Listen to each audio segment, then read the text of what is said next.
Hello दोस्तों, स्वागत है हमारे चैनल पर। आप सभी दोस्तों को जय सिया राम, जय हनुमान। महाभारत की कथा के अनुसार देवराज इंद्र ने कर्ण से छल से कवच और कुंडल प्राप्त किए थे। कर्ण ने अपनी दानवीरता का परिचय देते हुए इंद्र को कवच और कुंडल दान में दे दिए थे। इंद्र ने कवच कुंडल को अपने साथ स्वर्ग में ले जाने की कोशिश की, लेकिन इसमें वो कामयाब नहीं हो सके। तब इंद्र ने कर्ण के इन कवच कुंडल को समुद्र में छुपा दिया। आइए विस्तार से जानते हैं महाभारत में कर्ण के कुंडल कवच का रहस्य। महाभारत में कर्ण की दानवीरता की कई कहानियां सुनने को मिलती हैं। महाभारत की ऐसी ही कथा कर्ण के कवच कुंडल से भी जुड़ी है। कुरुक्षेत्र के युद्ध में कर्ण ऐसा महान योद्धा था जिसे हरा पाना किसी के लिए भी आसान नहीं था। खुद अर्जुन का पराक्रम भी कर्ण के सामने घटकर आधा रह जाता था। श्री कृष्ण ये बात जानते थे कि कर्ण को हराने के लिए उसके कवच कुंडल को उसके पास से लेना बहुत जरूरी है। इसीलिए श्री कृष्ण ने इंद्रदेव को यह कार्य सौंपा। स्वर्ग के देवता देवराज इंद्र ने कर्ण के कवच कुंडल स्वर्ग ले जाने की कोशिश की, लेकिन अंत में हार मानकर समुद्र में छुपाने पड़े। आइए जानते हैं इंद्र ने कर्ण के कवच कुंडल कहाँ छुपाए थे। श्री कृष्ण ने कर्ण के कवच और कुंडल का रहस्य अर्जुन को बताया था। कृष्ण ने अर्जुन को अपने मानस पिता इंद्र से सहायता लेने का सुझाव दिया। तब कुंडल और कवच का रहस्य जानकर देवराज इंद्र एक साधु का वेश बनाकर कर्ण के पास पहुँचे। उस समय कर्ण स्नान करके नदी से निकल रहे थे। अचानक एक साधु को अपने सामने खड़ा देखकर कर्ण ने उन्हें प्रणाम किया और सेवा बताने के लिए कहा।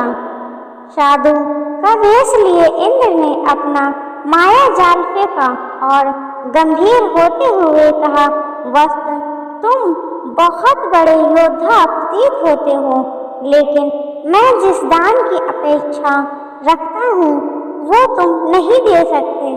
साधु की बात सुनकर कर्ण ने उसे वचन दिया कि वो दान में जो भी कुछ भी पाने की इच्छा रखते हैं कर्ण उसे जरूर देंगे। कर्ण साधु बने देवराज इंद्र की बातों से अंदाजा लगा चुके थे कि सामने खड़ा साधु कोई साधारण व्यक्ति नहीं बल्कि किसी लक्ष्य के साथ आया कोई देवता है। फिर भी कर्ण ने साधु की बात का मान रखते हुए अपने कवच कुंडल निकालकर देवराज इंद्र को दान में दे दिए। कवच कुंडल को प्राप्त करने के बाद देवराज इंद्र अपने असली रूप में आ गए। कर्ण ने इंद्र को प्रणाम किया और मुस्कुराने लगे। कर्ण की दानवीरता देखकर इंद्र उनसे बहुत प्रभावित हुए और उन्होंने आमेघ अस्त्र प्रदान किया। कर्ण को आमेघ अस्त्र भेंट करके इंद्र कवच कुंडल को लेकर स्वर्ग जाने लगे। लेकिन इंद्र जैसे ही कवच कुंडल को लेकर स्वर्ग की ओर प्रस्थान करते, कवच कुंडल जड़ अवस्था में एक जगह पर टिके रह जाते। इसका सबसे बड़ा कारण यह था कि इंद्र ने कर्ण के कवच कुंडल को छल से प्राप्त किया था। छल से प्राप्त की हुई किसी चीज को स्वर्ग नहीं ले जाया जा सकता था। छल से लेने के कारण कवच कुंडल में नकारात्मक ऊर्जा के कण भी आ चुके थे। इस कारण से इंद्र ने कर्ण के कवच कुंडल को समुद्र में छुपाने का निर्णय लिया।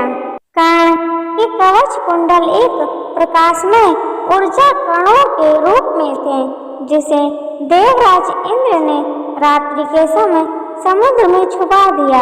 चंद्रदेव ये पूरा दृश्य देख रहे थे, इसीलिए उन्होंने कवच और कुंडल लेने का प्रयास किया।